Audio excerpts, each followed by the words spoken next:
Why not? But just before I left for England, suddenly I found myself writing the play, and it was I was writing it in Kannada, and I wrote the whole play at one flush of creativity, as it were, and wrote it out in some 3 weeks. And I suddenly realized that I was never going to be creative in English. This is the way I was going to respond, and that's when I decided that. But writing the second play was very difficult, and I didn't know what to write. I wrote this play, got some reception, and then actually I sat down because I was interested in Caligula, I was interested in Shakespeare, and then it's odd that one should mention it, there's a Kannada critic called Jnanpith who had written in a book of criticism that Kannada had not produced any good historical play. They were all costume plays and emotional plays. They were all about Shah Jahan looking tearfully at Taj Mahal. And there was no Kannada play which got its teeth into history. And I said, why not? Let me see. So I sat down and read a textbook of history. Started with Mohenjo-daro, and went on reading what had happened. And when I came to Tughlaq, I said, that's it. Now I've got a mad king, who moves from Delhi to... And then I really worked at it like a research scholar. And I had sort of notebooks full of having read Burmi and read Ibn Battuta and, all those modern books and so on. And then from that, it slowly emerged. And in the process, I was also reacting to the politics that was going on around me. So in a sense, it was a very difficult play to write. Unlike here, which you just sort of spoke it out, which is my play because it was happened. And when I wrote Tughlaq, then I read Caligula, I read Shakespeare, I read Brecht, I read Galileo, to see what had they done with history, and how had they dealt with history, what had they done. So Tughlaq was written in a very deliberate manner, very carefully studied manner. It was not something. And I think somewhere along the way I touched on a lot of nerves, issues that were important to a lot of people. Because if I read something, an article, and said, this is an important issue for our generation, I would say, how can I put that into Tughlaq? And put it in and fit it in, structured it and sewed it in. So there are a lot of things. For instance, in those days, the first riots, rice riots, that had taken place in Kerala, that's also there in Tughlaq. And so it had a lot of elements that touched a lot of people, but I think I was lucky with that.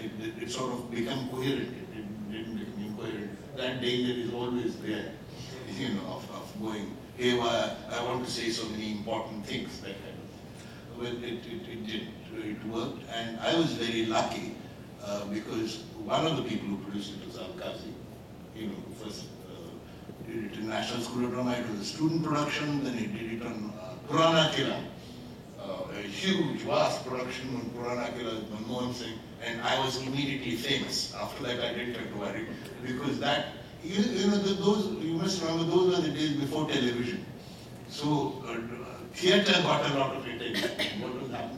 Theatre was being created. So people like Karan, and Manmohan Singh became a star because he absolutely. Well, Kabir Bedi. Yes.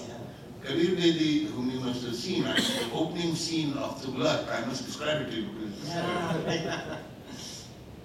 the curtain opened. And on stage was this beautiful, handsome Germanic, his mother was German, and he was 6'3" or 4", muscular figure, all naked, back to the camera, except for a flaming red jockstrap which ran between his clothes of his bottom. There he was. And he stood there and he stretched out his hands, and the muscles rippled as he looked. And then both sides, on the two sides, attendants came and dressed him in various robes, beautifully embroidered robes, against a background which was Pilu Bojkhanwala, the great sculptor, had done the set, fort and so on. Then he put on, you didn't see his face, he put on his turban And then he stood. And then at the end, of course, by this time, all the college girls were in hysterics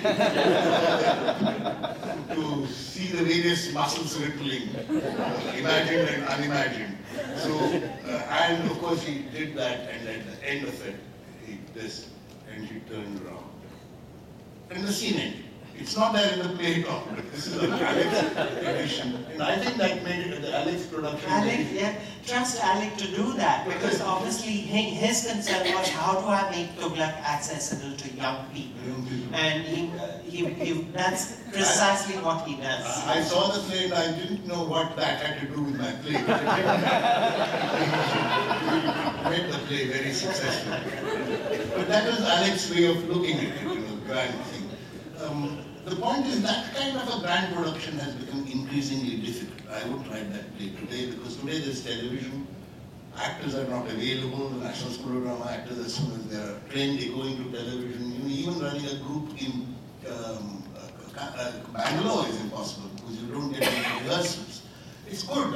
It's good in the sense that the actors are busy, they're making money, there is a demand for them, while in the 60s and 70s, they were all starved.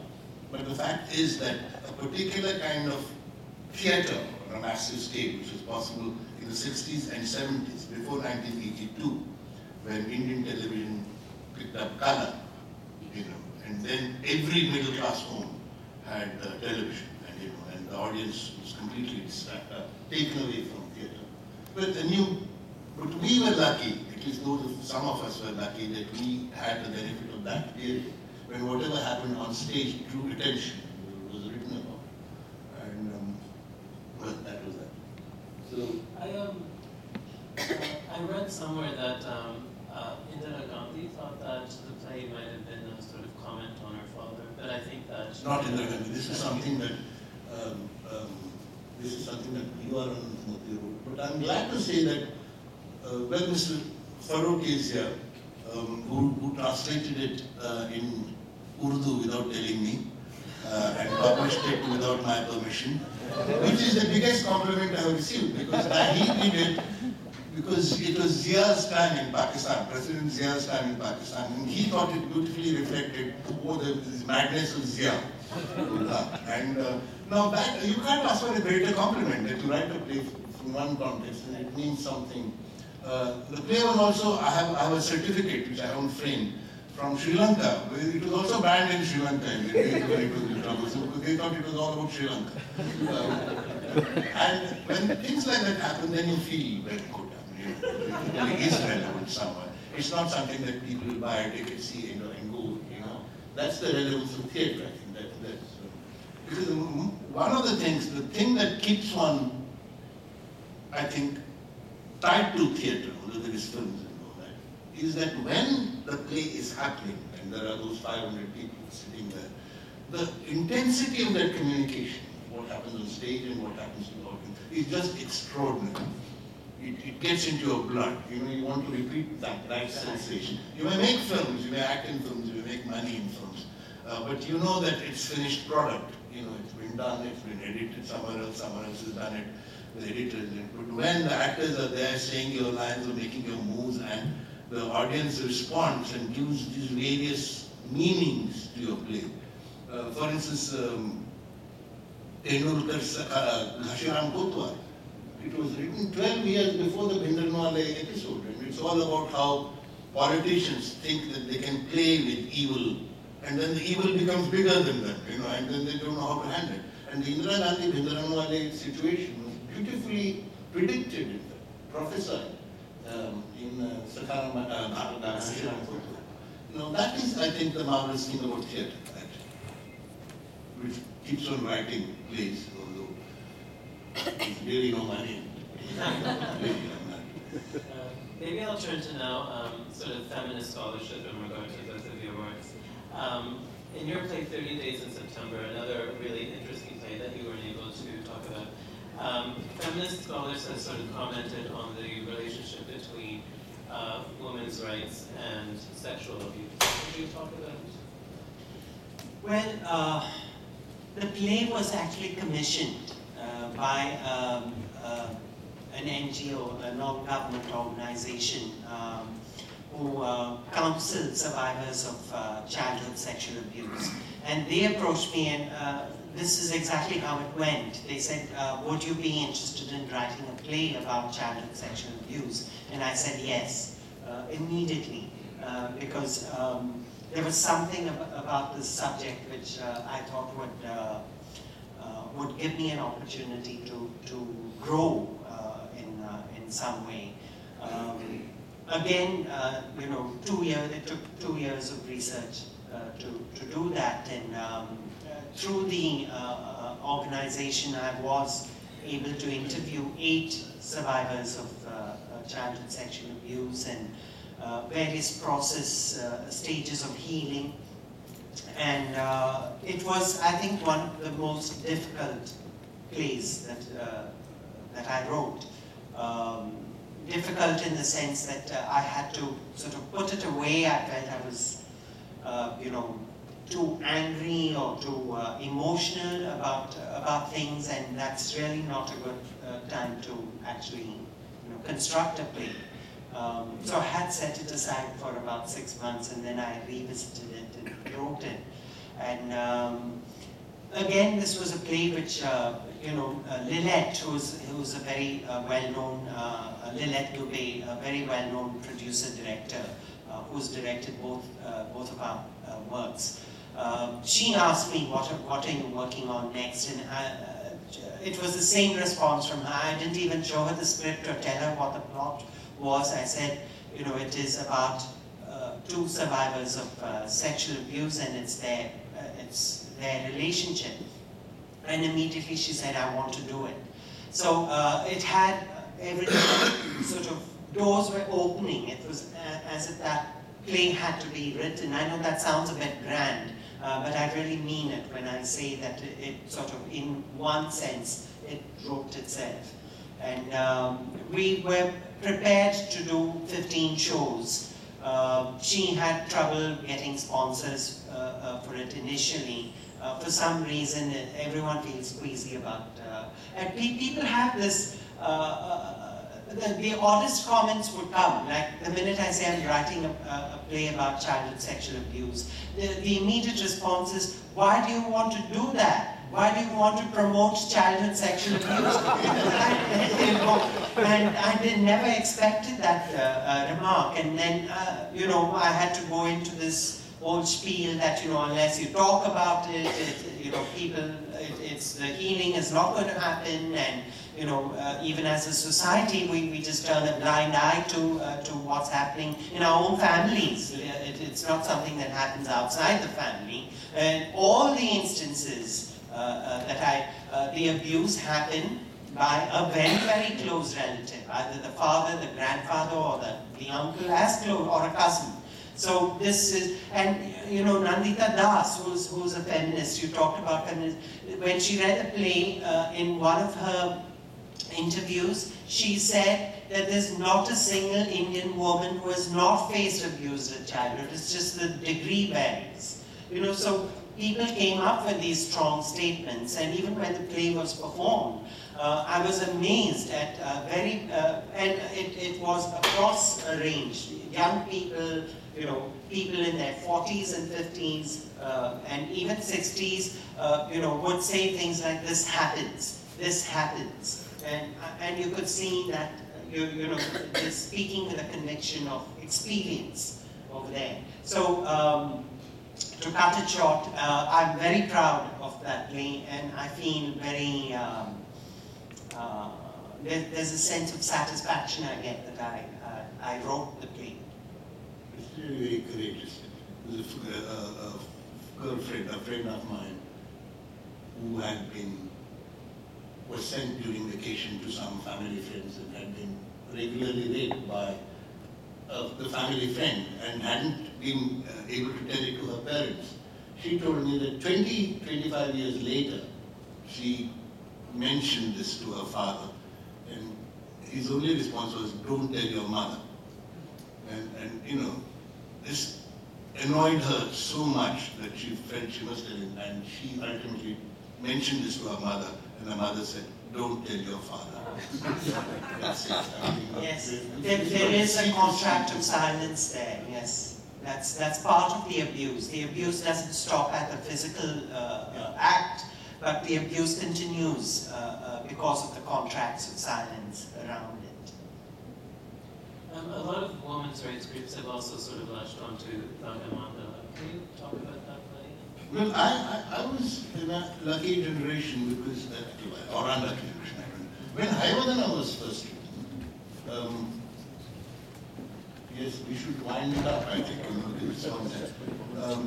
Hayavadana was first written and the play was done, I was told that it was the first play in Indian history where an adulterous woman was glamorized. Didn't pay a price for adultery. Ultimately, the woman was always punished. That there were these sort of strange notions of. That's right. How an Arya Stree behaves, and that kind of the woman from the respectable should be behaved, and how she should be treated in place, and so on. Well, this hasn't worried me. I think probably because, as I explained yesterday when I was talking, in my family there was a general lenient view of women's sexuality and the problems that women face, and my sister, others face, and so on. So I've looked at it rather casually, but Nagavandana also, much more, by the time I wrote Nagavandana, which was 20 years later, this had become acceptable. When I wrote Hayavadana, people were really taken aback that I had no comment to make, moral comment to make on the woman's attraction to two different women. She was attracted, that's it. And this is very unusual within the Indian society. We are running out of time, but I would like to open it up to the audience and anybody who has questions regarding maybe other plays that they've written or any recent projects that you're currently working on. Questions for Mahesh. You said that, that people drop their social masks when they get home. Can you just say a few words about why they have that social mask given India's diverse nature? And then when you got home in the confines of your living room, did you drop that social mask, or did your parents drop that social mask, and did that take away from the non-Gujarati aspect that was imparted? Well, why do we have social masks? To survive, I think. That's a way of surviving. We all wear them. We're wearing them right now. And I think there's nothing wrong in it, but it's not the truth. It's not the truth about who we are and what we really want. And I think that comes about when you're in the privacy of your own space. And when you say own space in India, it means the space that you share with your family. That's the point I was trying to make. That's where I think we differ from other cultures. Probably a culture like Canada, where own space would be defined as your individual, private space. And what was the other point? Did we drop our social? Yes, like everyone else, we did that. And probably we had our masks with one another as well. So in that sense, you learn to find your own private moments, even while sharing space with your siblings or your parents. And I would say that that's true. I would stick my neck out and say that's true of all Indians, that we tend to do that. There's nothing right or wrong. This is who we are. Our large traditional families, in fact, my experience of traditional joint families has been that what you say where inside the house is conditioned by your tradition. For instance, a daughter-in-law will not say certain things in front of the mother-in-law, but she'll say it to her husband in the bedroom, and the husband will say it. Women will not speak out in the living room, but they will speak out when they're serving food or serving sex. I've found that these are the two areas in which women are open and they discuss this. But when they're serving food also, it's equivalent, because then women say it and the men take it, because they're eating. And the famous scene in any Hindi film is the head of the family pushing away the plate and walking off. That's the limit of his progress in the kitchen. He may beat her up outside, but there she has She has the say of, so there are these types, so there are dialogues which can be said in the living room, there are dialogues which can be said in the kitchen, there are things that can be said in the, the backyard and so on. And so I think you've explored that beautifully in Wedding Album. yes, I know. That's why I wrote my Wedding Album, actually, at the end of it, because I felt that, yes, when we write about our contemporary society, we always write about problems. So I wanted to write a play which was not about problems at all, but about a family quietly going into a wedding. The daughter was getting married and the son-in-law was coming. That was another cliche. The son-in-law was coming from America, and there's so much. And I felt this has been done to death on Indian television, the son-in-law coming from America. Why can't one look at it as to what actually happens? And what kind of anguish or this it creates for all the people inside. And how they speak and don't speak in half-truths. And my experience of, I was talking to Narayan Murthy, the head of Infosys, one of the big millionaires. His daughter has just got married. And I was talking to him and said, in Indian families, when a wedding takes place, everyone only asks questions, but no one answers. It's always met by another question. Why wasn't that done? And Narayan Murthy, who must have a house full of servants, said, that happened in our house also. I never got an answer to any of my questions. I think there is a question. Just a short question. Do you have any brief observation about where contemporary theatre is in other South Asian countries? I mean, I come from Pakistan. If you know of any... Yes. I wouldn't be able to comment on what's happening in Pakistan. Yeah. I mean, it's very difficult. Maybe Farooq would be able to answer that, what's happening in Pakistan. Is Farooq here? Farooqi, sorry. It's much simpler if you call me Asif. Asif, yeah. It's a long answer and a more complicated situation, but just to say that we do not have anything comparable with the kind of issues that you are talking about. It's more of a struggle. Any other questions? Yes. I have a small observation, and that is with regard to Haivadan. I don't know, it's around the same time that the same thing was done in Hindi fiction by a woman. Krishna Saupti wrote her Mitra Marjani around the same time when she celebrated female sexuality and her, interest more than one man. And it's very interesting that National School of Drama converted it into a play and in a stage. And these ideas kept flowing in those days. I think there was much more exchange of ideas in the 70s and 80s than there is now, because now everyone is caught up in the television work, this work. There's so much more. We used to be open, and I'm sure one pinched from each other quite happily. Yeah? Sally? I'm sorry. Oh, my question is, sorry.